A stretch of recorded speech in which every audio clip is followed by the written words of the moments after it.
Welcome to ज़रा हट के।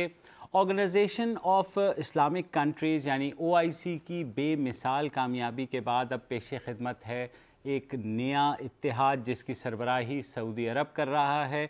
और 2 रोज़ कबल अनाउंसमेंट हुई है सऊदी हुकूमत की जानिब से कि 34 ममालिक जो हैं इस वसी तर इत्तेहाद का हिस्सा होंगे, जिसका मकसद दुनिया से दहशत गर्दी ख़त्म करना है। और इसकी सबसे मज़ेदार बात यह है कि अभी तक किसी को भी नहीं पता कि इस इत्तेहाद के क्या खदोखाल होंगे, इस इत्तेहाद ने क्या करना है, इस इत्तेहाद का मैंडेट क्या होगा, इस इत्तेहाद में शामिल कौन सा मुल्क क्या करेगा। चलें इससे भी आगे आपको लेके चलते हैं। कल पाकिस्तानी हुक्काम की जानिब से डॉन अखबार में ख़बर आई जिसमें कहा गया हमारे फ़ॉरेन ऑफिस के एक सीनियर ऑफिशियल को कोट करके कि जब सऊदी हुकूमत ने ये ऐलान किया और कहा कि पाकिस्तान भी इस वसी तर इत्तेहाद का हिस्सा है, तो पाकिस्तान के हुक्काम बिल्कुल घबरा से गए, उन्हें समझ नहीं आई कि ये हुआ क्या है। तो वुसअत साहब और ज़रार हुआ ये कि उसके बाद ये कहा गया कि जनाब जो फ़ॉरेन ऑफिस के यानी हम दफ्तर ख़ारजा के हुकाम हैं, उन्होंने फ़ौरन फ़ोन किया हमारे सफ़ीर को सऊदी अरब में कि यार भाई पता कर दो ये क्या है। हाँ, ठीक है, फ़ॉरेन ऑफिस ने फ़ौरन फ़ोन किया। उसके बाद जो अरब था फ़ॉरेन ऑफिस का, उसको भी कहा गया कि भाई आपको पता है। उन्होंने कहा यार नहीं, हम तो भाई वो फ़ॉरेन ऑफिस ने मेरा ख्याल है कॉल ज़ाया की, वो इस्लामाबाद से पिंडी फ़ोन करके भी मालूम कर सकते थे, ड्राइव इन भी कर सकते थे सर। हाँ, मैं अर्ज करता हूँ कि इस जुमले का जो आपकी समझ में नहीं आया, आपने जो कहा इसका मतलब बता दो। आपको याद होगा पिछले महीने नवंबर में जनरल राहील शरीफ साहब ने एक दौरा किया था सऊदी अरब का, ठीक है। उस दौरान उनकी आला हुकाम से मुलाकातें हुई और जो मुश्तरका एलामिया जारी हुआ उसमें यह था कि सऊदी अरब और पाकिस्तान के ऊपर जो अजीम इस्लामी दुनिया की जिम्मेदारियां आयद होती हैं उनसे ओहदा भरा होने की भी कोशिश की जाएगी, ठीक है। ऑब्वियसली सऊदी अरब का मौक़िफ़ यह है कि पाकिस्तान को एतमाद में लिया गया होगा। अगर फ़ॉरेन ऑफिस को नहीं पता तो ये सऊदियों का कसूर तो नहीं है, ये तो पाकिस्तान के अंदर जो है कोऑर्डिनेशन की कमी को ज़ाहिर करता है। इससे ये भी अंदाज़ा होता है कि इस मुल्क की खारजा पॉलिसी जो कि एक इंतहाई शदीद जंग लड़ रहा है दहशत गर्दी के ख़िलाफ़ इंटरनली, उसका बेमार कौन है, उसकी चाबी किसके पास है, उसका बाकी जो कोऑर्डिनेशन करने वाले इदारे हैं उनके साथ कितना राब्ता है। अच्छा, इससे पहले कि आप एक छोटी सी बात अगर आप मुझे सिर्फ इजाज़त दे दें, इनके ही पस मंज़र बता रहा हूँ कि अक्टूबर में पाकिस्तान और सऊदी अरब की जो स्पेशल एंटी टेरर फोर्सेस हैं उन्होंने जॉइंट एक्सरसाइजेस भी की थी। तो क्या उसका सिलसिला उससे जोड़ा जा सकता है? लेकिन जैसे हमने कहा, लेकिन इससे पहले कि हम बहुत ज़्यादा लड़ियाँ जोड़ दें, मैं आपको ये बताना चाहूँ कि ये जो कन्फ्यूजन है ना, ये पाकिस्तान तक महदूद नहीं है सिर्फ। इंडोनेशिया के वज़ीर ख़ारजा के तर्जुमान अमरता नासिर ने भी कहा है, कल की बात है, कि जी ठीक है, बहुत अच्छा है कि आपने ये इत्तेहाद बनाया, लेकिन हमें किसी ने नहीं बताया, ना ही हमने किसी ने हमें ये बताया कि इसके मकासद क्या होंगे या हम क्या कंट्रीब्यूट करेंगे। अच्छा, ये सिर्फ इंडोनेशिया नहीं, मलेशिया के वज़ीर दिफा हिशामुद्दीन हुसैन ने कहा है कि जी दोबारा बहुत अच्छी बात है, लेकिन आप ये उम्मीद ना करें कि हम कोई फ़ौज भेजेंगे क्योंकि हमें पता ही नहीं है। लेबनान के वज़ीर आज़म ने कहा है कि बहुत अच्छी बात है, हम बिल्कुल इसमें हिस्सा लेंगे, लेकिन वज़ीर ख़ारजा का कहना है कि नहीं जी, ये ऐसी तो कोई बात नहीं है, हम इसमें हिस्सा नहीं लेंगे। और सबसे पहले तो आप ये क्लियर करें कि ठीक है, ये दहशत गर्दी के खिलाफ इत्तेहाद है और अस्करी इत्तेहाद है, ये ठीक है, सिर्फ सियासी इत्तेहाद नहीं है।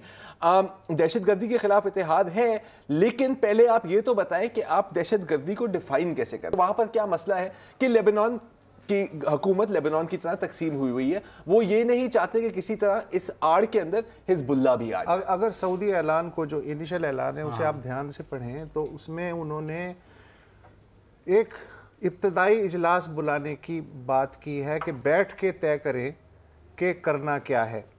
ज़ाहिर है कोई भी अलायंस होता है उसका एक गोल होता है, तभी वो इत्तेहाद वजूद में आता है। जैसे सीएटो था, सेंटो था या नेटो था, सोवियत यूनियन के खिलाफ डिफाइंड एनिमी तो होता है, डिफाइंड एनिमी। जब ये बैठ जाएंगे, अच्छा उस पर एक सिग्निफिकेंट बात यह है सऊदी स्टेटमेंट में कि जो जितना दे सकता है उस इत्तेहाद में, जो दे उसका भी भला, जो ना दे उसका भी भला, इस बुनियाद पे ये इत्तेहाद। अच्छा, मुझे 50-50 का वो जोक याद आ रहा है, जो ना दे वो ये तख्ती पढ़ ले और तख्ती के नीचे ये भी है। देखिए, मैं इसको थोड़ा सिंपल कर देता हूँ, ठीक है। ये वो व्हाट्सएप ग्रुप है, ठीक है, जो आपके ताए अबू बनाते हैं, ठीक है, आपसे पूछे बगैर आपको ज्वाइन कर देते हैं और आपके खानदान के कोई 50-60 और फर्दों को भी ज्वाइन कर देते हैं जिनसे आप कभी बात नहीं करना चाहते। और फिर क्या होता है कि आप छोड़ भी नहीं सकते, क्योंकि आखिरकार ताए अबू में वो नाराज हो जाएंगे। तो वो जब उनकी अजीबो गरीब पोस्ट आती है तो उस पर आपको थम्स अप और वाह वाह क्या शानदार पोस्ट है वो भी आपको लिखनी पड़ती है। अब जहां तक आपने बात की रावलपिंडी का आपने जिक्र किया, ठीक है, रहील शरीफ भी गए थे, चीफ ऑफ आर्मी स्टाफ गए थे, नवाज शरीफ भी गए थे। इसमें मुझे पता है क्या लगता है कि फॉरेन ऑफिस को किसी ने क्यों नहीं बताया? नहीं, वो उस पर अभी वो तो मुझे नहीं पता, मैं सिर्फ अपनी एक थ्योरी पेश कर रहा हूँ, अगर इजाजत हो तो। ये है कि वो गए थे एक फेंस मेंडिंग के लिए, क्योंकि आपको याद है उससे पहले सऊदी ने एक इत्तेहाद बनाया था यमन के लिए, जिसमें पाकिस्तान ने शरीक नहीं हुए। हालांकि अगर आप उस वक्त की सऊदी प्रेस ब्रीफिंग की तस्वीर देखें तो जबरदस्ती पाकिस्तान का झंडा भी वहां लगाया हुआ था और फिर पाकिस्तान को बड़ी एम्बैरेसमेंट हुई कि नहीं जी। इनफैक्ट रॉयटर्स में तो बाकायदा स्टोरियां छप गई थी कि पता नहीं कितनी ब्रिगेड्स जा रही हैं वगैरह, जो सब गलत साबित हुई। मेरा ख्याल है कि वहां पे कोई ऐसी बात हुई होगी कि जी देखें, आई एम वेरी सॉरी, हम आपकी पिछली दावत पर नहीं आ सके, अगली दफा आप दावत करेंगे तो हम जरूर आएंगे। आगे क्या हुक्म है? हाँ, आगे अब नहीं, अगली दावत में हम जरूर आएंगे। वलीमे पे, शादी पर नहीं आ सकते लेकिन वलीमे में डेफिनेटली आएंगे और कैमरे के सामने अपनी पिक्चर भी बनाएंगे ताकि सबूत भी हो। और उन्होंने क्या किया कि मेहमान खुसूसी में आपका नाम लिख दिया, ठीक है। मुझे तो कुछ इस तरह की फीलिंग, और ये उससे भी बेहतर होता कि कॉन्फ्रेंस बुला ली जाती जिसमें इनवाइट किए जाते, सब कुछ जब लोगों की निगाहों के सामने होता तो शायद फिर ये बात ना होती कि जनाब मैंडेट क्या है, करना क्या है हमें, मतलब जैसे आपने कहा व्हाट्सएप ग्रुप में कि भाई क्या करेंगे, क्या कि और एग्जिट भी नहीं कर सकते ना, ताए अबू हैं। बिल्कुल, और क्या चलिए वो आप एग्जिट करेंगे वो दोबारा आपको शामिल कर लेंगे। यही तो मसला, नहीं तो नाराज होंगे ना फिर। वो अगली फैमिली फंक्शन पर बड़ी जली से बड़ी हुई बातें करेंगे आपसे। चलिए एनीवे, अभी हम एग्जिट होते हैं एक छोटी सी ब्रेक के लिए और ब्रेक के बाद वापस हाजिर होंगे।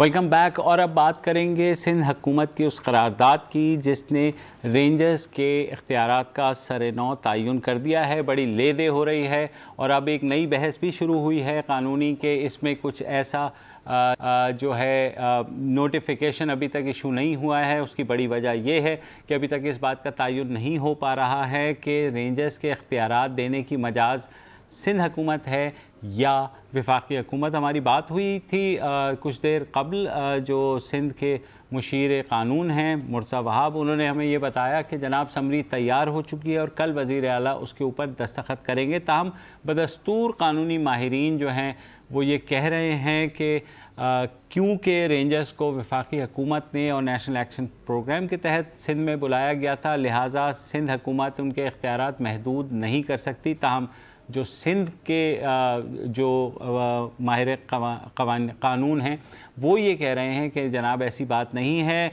आर्टिकल 147 जो आइन का है उसमें क्लियरली ये बात लिखी हुई है कि सिंध हुकूमत ही तयन करेगी और साथ ही जो एंटी टेररिस्ट एक्ट के तहत उसके सेक्शन 5 के तहत रेंजर्स को इख्तियारात देने की बात है, उसमें भी ये बात है कि सिंध हुकूमत ही तयन कर सकती है। अब ये एक अलग बात है कि क्या सिंध हुकूमत की जो है इख्तियार को वफाकी हुकूमत ओवरराइड कर सकती है या नहीं, फ़िलहाल हमने ऐसी कोई इंडिकेशन नहीं देखी। आज कौमी असम्बली के इजलास में भी वफाकी वज़ीर दाखिला जो है चौधरी निसार वो भी बोले और गुमान यही था कि शायद वो कुछ कहेंगे इस ये जो सिंध हुकूमत की करारदाद के बारे में, मगर उन्होंने कोई उतना ज़्यादा सख्त लबो लहजा नहीं अपनाया और ना ही कोई ऐसी वार्निंग दी कि जनाब हम कुछ ऐसा करने जा रहे हैं जिससे सिंध हुकूमत की करारदाद जो है वो डाउन प्ले हो जाए। तो ज़रार साहब सर, जब अब ये सेक्शंस और एक्ट्स और तरामीम पे आता मुझे तो कुछ समझ नहीं आती। आपको इसी तरह मारना होता मुझे नहीं पता ना यार, आप मतलब वो क्लॉज 1, 2, बी और फेडरल सूबाई, मुझे सिर्फ इतना पता है कि यार देखें कराची के ऑपरेशन से कुछ हद तक अमन व अमान पैदा हुआ है शहर में, जिसकी शदीद ज़रूरत थी, वो किसी भी लिहाज से मुतासिर नहीं अच्छा, होना चाहिए। ये देखिए सिंध हुकूमत ये कह रही है कि जनाब उस करारदाद में अमन और अमान का क्या था, टारगेट किलिंग थी, वो अभी भी रेंजर्स उसके ख़िलाफ़ काम करेंगे, भत्ताखोरी थी उसके ख़िलाफ़ भी रेंजर्स काम करेंगे, किडनैपिंग फॉर रैंसम थी उसके ख़िलाफ़ भी काम करेंगे, और सेक्टेरियन किलिंग जो है उसको रोकने के लिए भी काम करेंगे। तो वो कह रहे हैं कि एतराज़ है क्या, तो देखते हैं सर, देखते हैं। एतराज़ तो ये है ना कि बस हमारे पे हाथ ना लगाएं, बाकी सारी चीज़ें नहीं, आपको तो वो अपने इल्म की ईंटों तले दबाना चाह रहे हैं। ये दबा दिया है, इमारत खड़ी कर दी है यार, मैं प्लास्टर के अंदर डूबा हूं, पहली ईंट ऐसी ठा कर दी है कि वो वहीं बंद हो गया था। आपने जी पीआईए की जहाज में, जाहिर है हम तीनों ने सफर किया है। I am a big fan of PIA by the way. कभी-कभी जब एयर होस्टेस बेज़ाहिर इंसान थक जाती हैं, वो सर्विस देते देते, जब बिल्कुल थकी हुई एक एयर होस्टेस को आप कहते हैं ना कि पानी, हालांकि वो पानी पिला चुकी है, पानी, वो जाती है बेचारी उठती हुई किचन में, गिलास भरती है, आपके आगे यूँ रखती है, इसका मतलब होता है ले पी मर। पानी ज़रूर मिल जाता है लेकिन इस तरह मिलता है। ये जो कल की करारदाद है, मुझे ये पानी का गिलास लग रही है जो उन्होंने रेंजर्स के आगे रखा है। अब लेकिन कहानी बता दें, मैं इसका राज ये है कि इस सेक्शन से तरामी पर ये भी बात नहीं कर सकते। यानी कि मैंने एक तीर से दो शिकार कर दिए। हाँ, ये वही ना, लेकिन वही बात है कि एक अगर आप रूह अफ़ज़ा पी रहे हो और अगली दफ़ा उस गिलास में खाली पानी हो और वो आप पीना शुरू करें तो हल्का फुल्का रंग आ जाता है, लेकिन वो मज़ा नहीं आता। तो ये भी एक ऐसी बात है, वो अलग बात है कि मुझे रंग-बदीन जहां का मैं आइडिया नहीं है। हाँ, लेकिन और दूसरी बात वसत ने जो वो ड्रॉ की है, ये एनालॉजी जो पीआईए वाली, वो इन्होंने खुद अपनी, क्योंकि इन जैसे मुसाफिर जो है ना एयर होस्टेस को बार बार तंग करते हैं कि अब पानी ले आओ, अब चाय ले आओ, अब ये कर दो। अल्टीमेट मेरी सीट चेंज करने में साथ नहीं बैठूंगा। अल्टीमेटली रेंजर्स को दूध मिल जाएगा, लेकिन जब तक सिंध हुकूमत मैंगनिया डाल सकती है वो तो डालेगी।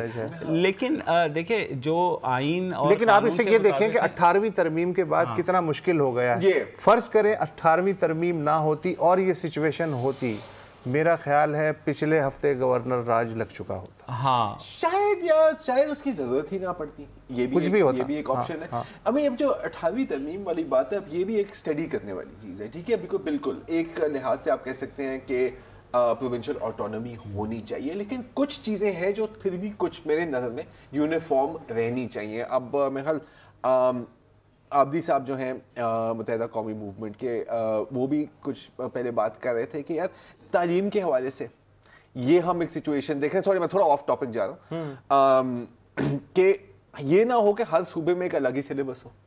तो अब ये भी कुछ बातें हैं, आई थिंक ये भी मैं सिर्फ सजेस्ट कर रहा हूँ कि किसी ने अभी तक इख्तियारात का वो तालीम और सेहत के शोबे की अगर बात करें ना, क्योंकि सेहत में भी यही हुआ कि सेंटर ने वैक्सीनेशन अपने पास रख ली और बाकी जो है दूसरी कहा कि सेहत बाकी है, और सबसे ज़्यादा मसला ही वैक्सीनेशन पे पोलियो वैक्सीन का था। फिर हमने देखा कि जो सिंध के अंदर हलाकतें हुई हैं खसरा से 2 साल कबल, उसकी वजह से फोबिया एक डेवलप हो जाता है सूबाई सतह पे। मसलन सिंध हुकूमत को आजकल जाहिर है किसी ना किसी तरह का फोबिया है ना, कि किसी तरह इख्तियारात कंसंट्रेट करता है आदमी।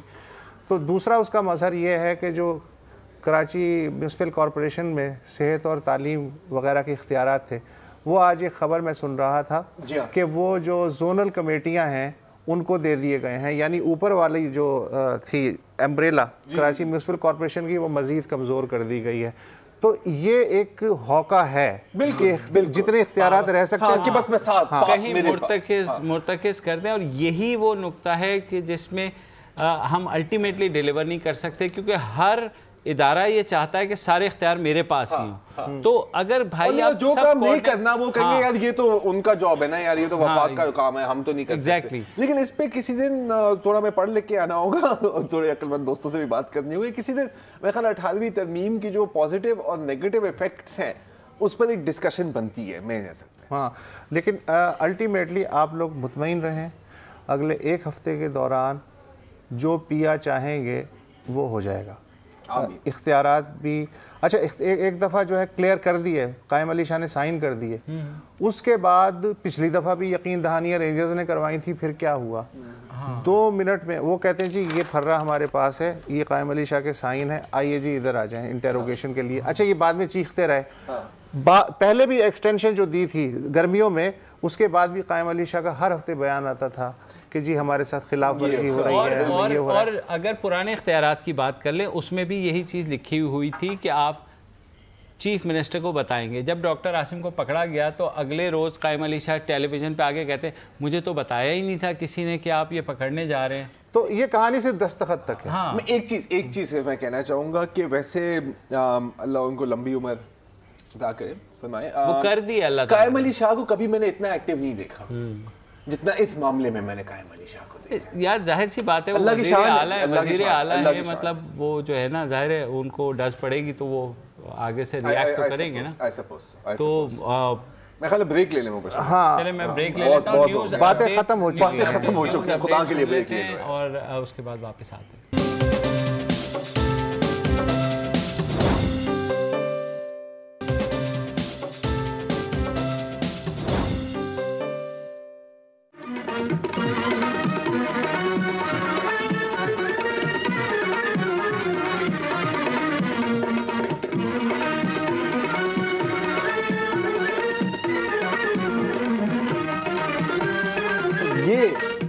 वो टीवी शो है और ख़ास तौर पर वो ओपनिंग टाइटल है, वो शख्सियात हैं ये दोनों जो हमेशा मेरे बचपन की यादों के साथ जुड़ी रही।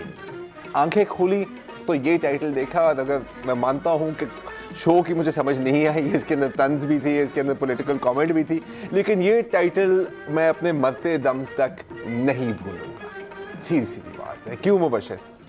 देख अल्लन, मैं ना कहता था तू मेरे बगैर नहीं रह सकता, यकीनन आज आसमान पर दोबारा अलिफ नून शुरू हो रहा होगा। आज कमाल अहमद रिजवी हम में नहीं रहे। पाकिस्तान में मज़ाहिया ड्रामों के खालिक और सबसे कामयाब तरीन सीरियल अलिफ नून के राइटर, एक्टर और ख़ूबसूरत फ़नकार कमाल अहमद रिजवी आज कराची में इंतकाल कर गए। उम्र थी उनकी 85 बरस। हम सब उनके ड्रामे देख कर के बड़े हुए, और जिसे पीटीवी का गोल्डन पीरियड कहा जाता है उसमें उन्होंने रूल किया, और बाकी बातें वो सब। अच्छा, वो अलिफ नून 3 दफ़ा चला, इतना मकबूल था। एक ज़माना था कि पीटीवी के पास शुरू में रिकॉर्डिंग नहीं हो सकती थी, तो ये लाइव जाता था। यानी इमेजिन करें कि ज़बानी लाइव प्रोग्राम जाना कितनी बड़ा था। लेकिन ये लोग ज़ाहिर है थिएटर के मंझे हुए लोग थे, तो बहुत आसानी से निकाले जाते थे। तो हम बच्चे थे तो दरी बिछा के हमसाये के घर में, मोहल्ले में एक ही टीवी हुआ करता था, तो हमसाये पूरी महफिल जमती होगी, सारे बच्चे वहाँ। अच्छा, उस हमसाये से सारे मोहल्ले के ताल्लुकात अच्छे रहते थे, भले वो जितनी भी बदतमीजी के लिए, इसलिए कि पहली तंजिया कामयाब सीरीज़ थी पाकिस्तान टेलीविज़न की जो इस कदर ज़्यादा हिट हुई। हुआ ये था कि उस ज़माने में आगा नासिर थे, असलम क्या नाम था उनका, असलम अजहर साहब, जो ये एक पायनियर्स की टीम थी। तो आगा नासिर से कमाल अहमद रिजवी की जब मुलाकात हुई तो बकौल आगा नासिर हमने कहा कि कोई लॉरेल एंड हार्डी टाइप कोई चीज़ जो है ना, कोई कंसीव करके पाकिस्तानी माहौल के हिसाब से अगर करने की कोशिश करें तो। लेकिन उससे भी पहले ये हुआ था कि जब पार्टीशन हुआ था तो कमाल अहमद रिजवी का सारा ख़ानदान हिंदुस्तान में रह गया। ये तन्हे तन्हा इन्होंने फ़ैसला किया। लड़का सा एक था, उसने कहा मैं यहाँ नहीं रहता। क्या उम्र होगी उस वक्त उनकी? 85 साल हैं, तो उसमें से 85 में से आप 68 माइनस कर लें, 68 निकाल, ठीक है, तो 16 17 18 साल का एक लड़का जो है उसने अपने तौर पर फैसला किया मुझे हिंदुस्तान में नहीं रहना। वो आ गए लाहौर में। अब ज़ाहिर है ना कोई जानने वाला ना कुछ, तो फिर उन्होंने अखबारात थे उस ज़माने में, तो उनसे कांटेक्ट किया, कुछ मज़ामीन का तर्जुमा किए, रूसी और जो वेस्टर्न नावल थे, चूँकि माशाल्लाह थोड़ा पढ़ा लिखा था तो उसका तर्जुमा शुरू किया। उससे थोड़े बहुत पैसे मिल जाते थे। अदबी रिसालों में लिखते रहे। फिर एक नेशनल कॉलेज ऑफ आर्ट्स के प्रिंसिपल थे इंतहाई मशहूर आर्टिस्ट शाकिर अली जी। बिल्कुल, शाकिर अली जो हैं उनके पास ये रहे, बरसों उनके पास रहते रहे। फिर अपना घर बनाया। चूँकि आर्टिस्टों से ताल्लुकात हो चले थे, लिहाजा पेंटिंग्स के जो चंद बड़े ज़खायर हैं पाकिस्तान में मुख्तलिफ लोगों के पास, उनमें से कुछ कमाल अहमद रिजवी के पास था। इन्होंने अलहमरा में जो ज़माने के थिएटर फनकार थे उनके साथ मिलके भी काम किया, स्क्रिप्टिंग वगैरह की, फिर अपनी एक छोटी सी कंपनी लिटिल थिएटर के नाम से बनाई। अच्छा, लिटिल थिएटर में मुलाजा कीजिए क्या क्या काम होता था। मोलियर, गोगोल, ऑस्ट्रेस्की का एक खेल था डायरी ऑफ अ स्काउंड्रल, उसमें बदमाश का किरदार इन्होंने खुद अदा किया। उस बदमाश के किरदार से अल्लन का वो किरदार पैदा हुआ जिसके आप लोग जो हैं दीवाने हैं। तो मतलब अल्लन की एवोल्यूशन ये थी, उसका बैकग्राउंड जो है वो ये है। फिर इनकी एक टीवी सीरियल थी मुख्तसर किस्तों वाली, हंसते हुए लोग। उसके बारे में कहा जाता है कि नील साइमंस का जो प्ले है द सनशाइन बॉय, उससे इंस्पायर होकर इन्होंने लिखी। अच्छा, सिर्फ कॉमेडी और तंज की बात नहीं की इन्होंने, एक बहुत ही सीरियस उस जमाने में ड्रामा चला था खोया हुआ आदमी, तो वो कमाल अहमद रिजवी की एक अजीब और गरीब जो है अलग से एक पहचान है।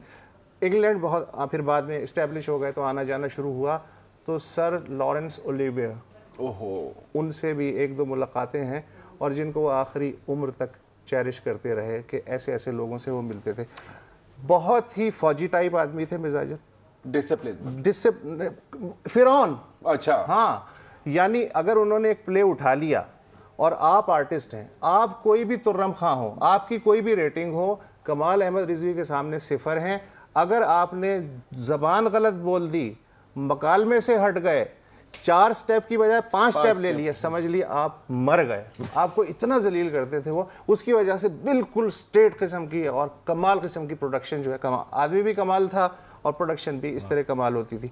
मैं आपको एक वो टुकड़ा दिखाना चाहता हूँ आपके ही पसंदीदा अलिफ नून का।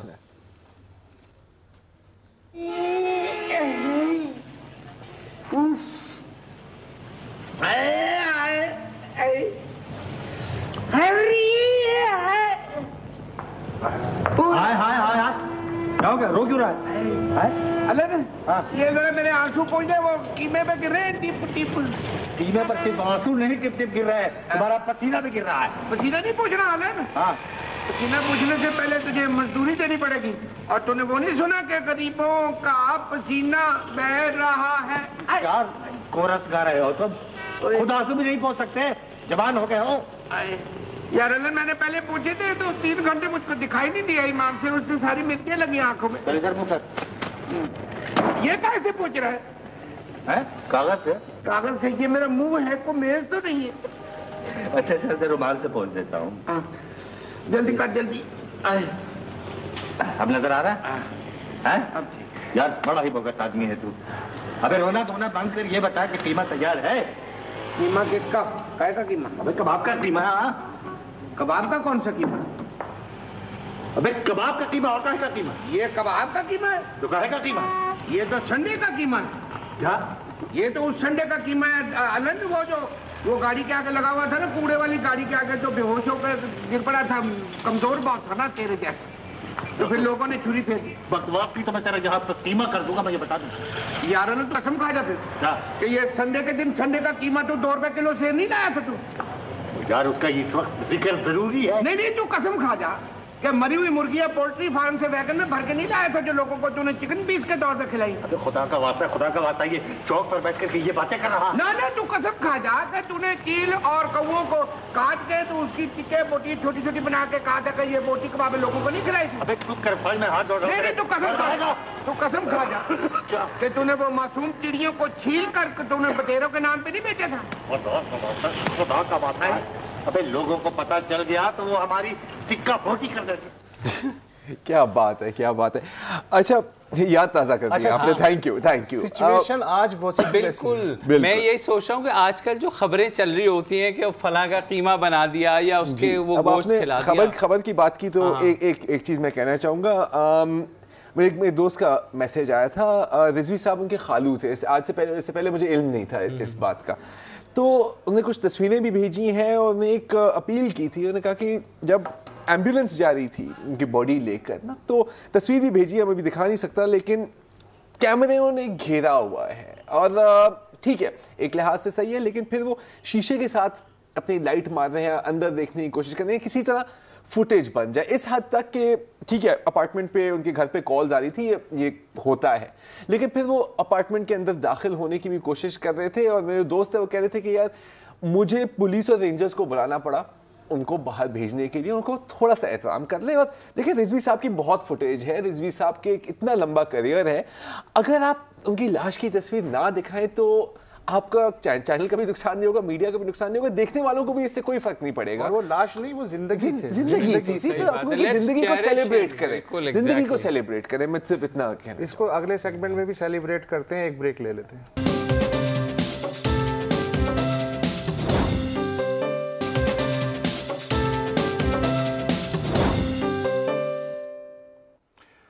कमाल अहमद रिजवी एक मुश्किल आदमी थे, मुसन्निफ थे, हिदायतकार थे, अदाकार थे, मुसव्वरी के कदरदान थे, जाने क्या क्या थे। ऐसे आदमी जब जहान से गुज़रते हैं तो ये बड़ा मुश्किल हो जाता है कि उनकी इस तरह की फैली हुई शख्सियत को, इतनी बड़ी लार्जर दैन लाइफ शख्सियत को समेटा कैसे जाए।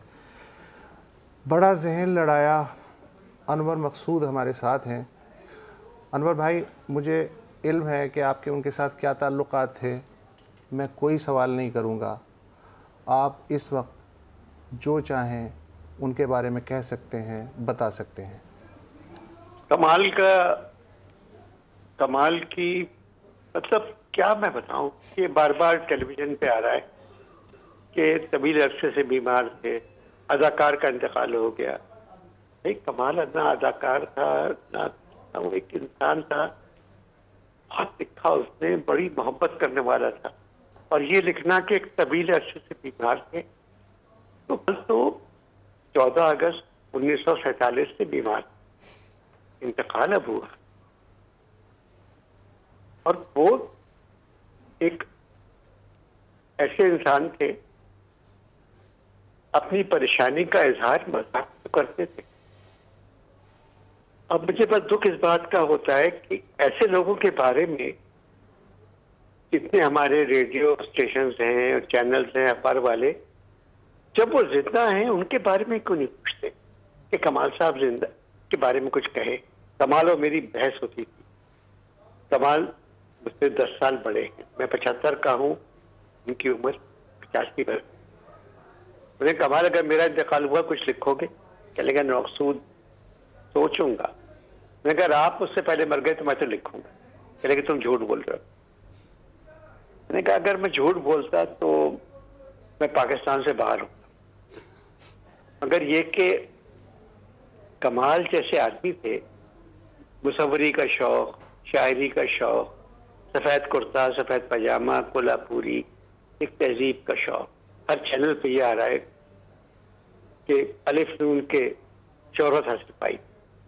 कमाल को ना शोहरत की ज़रूरत थी ना अलिफ नून की ज़रूरत। कमाल एक बहुत बड़े आदमी, अच्छे आदमी थे और चले गए। तो हमारे यहाँ जो लोग जिंदा है ना, पता नहीं वो क्यों नहीं जाते।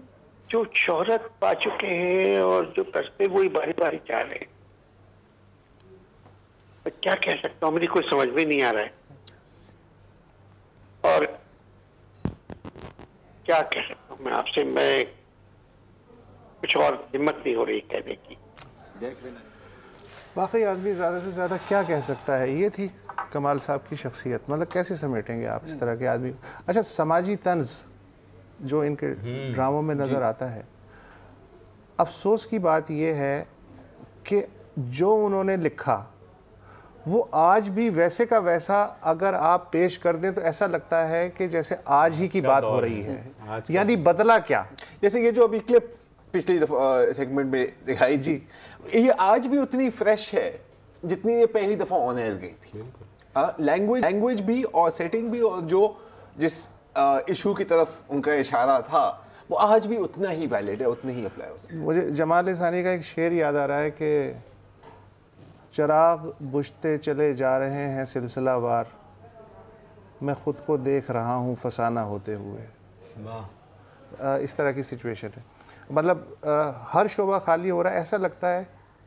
ज़ाहिर दुनिया तो चलती रहेगी लेकिन हर जनरेशन को ऐसा लगता है कि जैसे लोग तेज़ी से जा रहे हैं, ये दुनिया बड़े लोगों से खाली होती जा रही है। लेकिन देखिए, किसी भी माशरे के इन्हितात का या नीचे जाने का जो वाज़ेह इंडिकेशन यही होता है कि वहाँ का अदब और जो आर्ट्स है, फाइन आर्ट्स है और दूसरी चीज़ें, वो सब की सब नीचे जानी शुरू हो जाती हैं। जितने भी फ़नकार बड़े बड़े, जैसे अनवर साहब ने ख़ुद कहा कि जो शोहरत की बुलंदियों को छू चुके हैं वो जा रहे हैं, तो वाकई इतनी ज़्यादा मीडियोक्रिटी आ गई है हमारे इवन ड्रामाज में, या कोई तंज जो है उस लेवल का अब ना ज़बान वैसी रही है, ना तंज उस तरीके से रहा है। अच्छा, वेस्ट या हिंदुस्तान वगैरह जैसे चूँकि निस्बतन खुले मुल्क हैं और वहाँ ज़्यादा अप्रिशिएट किया जाता है, वहाँ समझा जाता है, तो वहाँ अगर कोई आदमी पैदा हो और बड़ी तादाद में पैदा हो तो एक बात समझ में आती है, ऑलरेडी फ़ज़ा है। लेकिन एक ऐसी फ़ज़ा में जिसमें कि आपको कंधे के ऊपर से झांकना पड़ता है कि यार ये जो मैं जुमला लिख रहा हूँ इसका पता नहीं कि दूसरा क्या, वहाँ अगर कोई शख्स इतना बड़ा काम करता है तो कितनी बहादुरी की बात है। करना भी तो बहुत मुश्किल होता है। 50-50 की मिसाल ले लें, बहुत चीज़ें कहते हैं लेकिन एक अंदाज ऐसे कहते हैं कि सेंसर के थ्रू गुजर जाती थी, आपको याद होगा। तो ये एक सलाहियत है ना आखिरकार, ये एक फन। मतलब मुझे ईरानी फिल्में जैसे हैं, हाँ बिल्कुल बिल्कुल, ईरानी सिनेमा सरवाइव कर रहा है और इसी तरह की फ़ज़ा में, जैसे रशियन नावल लिखा गया, इतनी घुटन की फ़ज़ा में लिखा गया, इसीलिए वो एक शाहकार नावल लिखा गया। तो मेरा ख्याल है कि घुटन जहाँ बुरी चीज़ है वहाँ बाज़ औक़ात से मैं समझता हूँ कि अच्छी चीज़ भी है तख्लीक़ी एतबार से। बिल्कुल। तो इस वक्त हम ज़्यादा से ज़्यादा क्या कर सकते हैं बजाय सिवाय इसके कि हम आपको अल्लन और नन्ना के हवाले करके आज रुखसत हो जाएं। तो जनाब दिखा दीजिए। देख बे नन्हे, मुझसे ज्यादा मुंह मत खुलवा बेटे, मुझसे ज्यादा मुंह मत खुलवा। अबे कौन सी खालिस चीज हम बनाएं और कैसे बनाएं? कोई खालिस चीज बाजार में मुहैया है? तू मुझे पहले ये बता दे। अब इधर आ, खालिस मैदा कहाँ से लाएंगे ये बताओ मुझे। मैं ला के देता हूँ। कहाँ से ला के देगा? उन लोगों के पास है जो गुडियां बनाते हैं। बकवास मत कर, वो मैदा तो और होता है। चीनी, चीनी कहाँ से लाएंगे असली? ब्लैक से जा करके लाएंगे। ये भी ठीक है। उसके बाद में खालिस दूध कहाँ से लाएंगे? मुझे तू बता दे कि पूरे शहर में एक खालिस दूध की दुकान खुली हो। हाँ नहीं। तो फिर बकवास क्यों कर रहा है यार? जब खालिस चीज मिलती ही नहीं है तो हम खालिस चीज किस तरह बना सकते हैं यार? रहने दे, बकवास न कर। इसमें हम अकेले मुजरिम नहीं है, इसमें कुछ पर्दा नशीनों के भी नाम आते हैं। अच्छा, लेडीज के नाम आते हैं? लेडीज नहीं यार, पर्दा नशीन का है ना, मतलब है कि कुछ नाम ऐसे हैं जिनको जाहिर नहीं कर सकते ना। अच्छा अच्छा। हाँ, तो ये सब ये हो रहा बेटे, हम अकेले मुजरिम नहीं है। हाँ। पूरा माशरा हमारे जुर्म में शरीक है।